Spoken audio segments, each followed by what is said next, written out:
my name is Kiye, and today we'll be fighting the Council of Elders. Council is the fourth boss encounter in the Throne of Thunder. You'll fight 4 trolls representing the major troll tribes. Throughout the fight, the spirit of Cara Jen, the Spirit Binder, will empower one of the elders, changing their abilities and how the raid must function. Let's look at each troll, then we'll smush them together and make a kill. Frost King Malakk has 2 abilities, Frigid.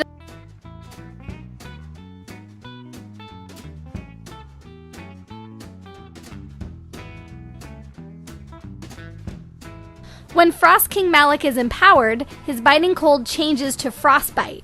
Frostbite targets a random range player and puts a debuff on them. The debuff makes them take damage the higher the stacks it has. Its stacks are reduced by having players stand close to the targeted player, making the damage taken less and spreading it out.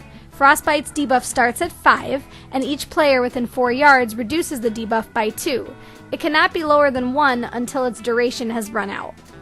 The next Elder is a familiar face for us Vanilla WoW players. Welcome back High Priestess Marley, Bat Boss from Original ZG. Marley will chain cast Wrath of the Loa, a regular bolt attack. When Marley is not empowered, it's not important to interrupt Wrath of the Loa. By letting her cast, she'll stay in one place, giving her tank time to move around and do other things. She will also cast Bless Loa Spirit. This will summon a Loa Spirit at Marley's location. The Loa Spirit will move to the Elder with the lowest health. If it reaches them, it will heal them for 10% of their total life. This cannot happen. Loa Spirits can be slowed, stunned, rooted, the works. Ranged DPS must switch targets and do this. During Marley's empowered phase, she'll cast Shadow Loa Spirit. Instead of a friendly healing Loa, she'll summon a shadowy Loa, which will pick a random player and chase them down. If it reaches the player, it will kill them instantly. Also, if the Loa lives longer than 20 seconds, it will jump to the player and kill them instantly. Just like the Blessed Loa, Shadow Loa must be slowed and killed. It is also helpful to stand at least somewhat away from Marley while she's empowered, so you're not right by her when a shadow is spawned if it picks you. Next is Karza'jin. He's the simplest of the elders. He'll use Reckless Charge, rolling to a target player's location and dealing damage to anyone in his path. Anyone standing at the end of his charge path will be knocked back slightly. When Karza'jin is empowered, he will cast Overload at the end of every charge.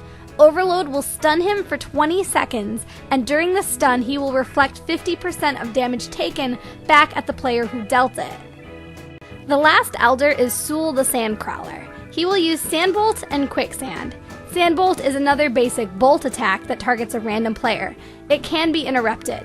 Quicksand will cause a pool of sand to spawn at a random player's location, similar looking to the quicksand pools from Horadon. Every second, it will deal damage to anyone standing in it.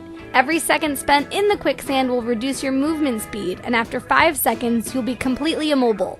This debuff is called Entrapped, and it can be dispelled.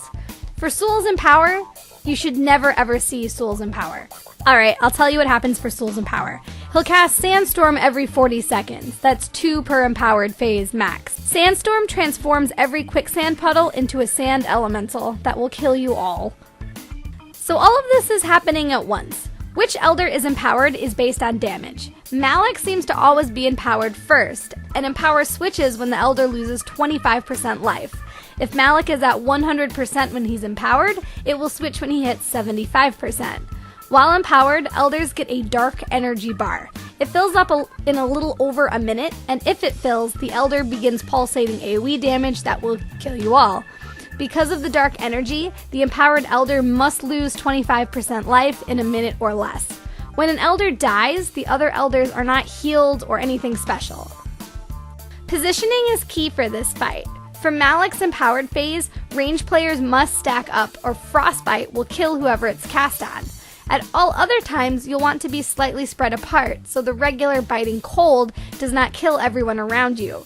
It's helpful to move out of Karza'jin's charge, but it isn't the end of the world if you don't, especially if you're keeping a tight stack for Frostbite. When Karza'jin is empowered, DPS must watch their health. It's totally possible and very easy to murder yourself on his overload. If you have, say, Biting Cold debuff on you, you might not want to hit Karza'jin at all. The combined damage could kill you. Killing Marley's lowest spirits, whatever kind they are, is priority. Even one healing Loa getting through can completely screw you, and one death shadow Loa will screw you.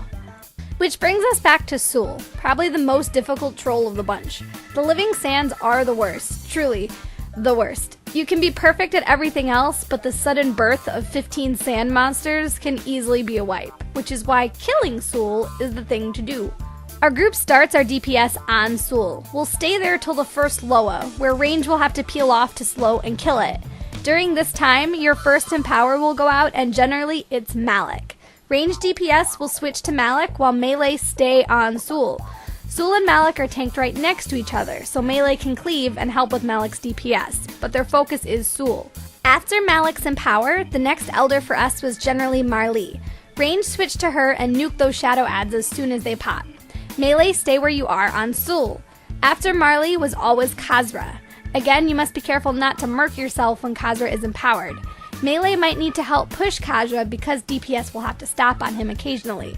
It's more important for you to stop hitting him if you get low.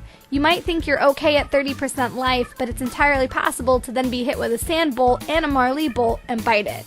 Be careful. Now this is where it gets tricky. If Khazra is pushed down 25%, the Empower will go to Sewell, Sands will pop, and it will suck. We get Khazra low enough to where we could push him quickly to stop a dark energy explosion before a minute is up, but then we leave him empowered and kill Sewell. He should be low at this point as melee have been on him the entire fight. Burn him quickly, then push Khazra before he explodes. Sand monster crisis averted, you can now finish the other 3 elders. Nothing new will happen. Too long didn't read version. Keep range stack for Malakk's empowers, and sightly spread any other time. Kill anything Marley spawns.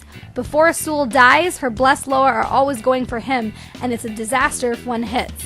If you aren't stacking for Malakk, you can get out of Khazra's way for his charges, and try not to kill yourself when he's empowered. Interrupts are important, especially when all 4 trolls are up. There's a lot of damage happening as it is, and with so much focus on Sewell, there's no reason Sandbolt should be flying every place. This fight might take a minute to learn. There are a lot of mechanics, and they can come at you in new and exciting ways all the time. Don't get frustrated. Sewell sucks. Really don't let him empower. Thank you all for watching my videos. Don't get frustrated if this fight's hard, because in the future, there are turtles.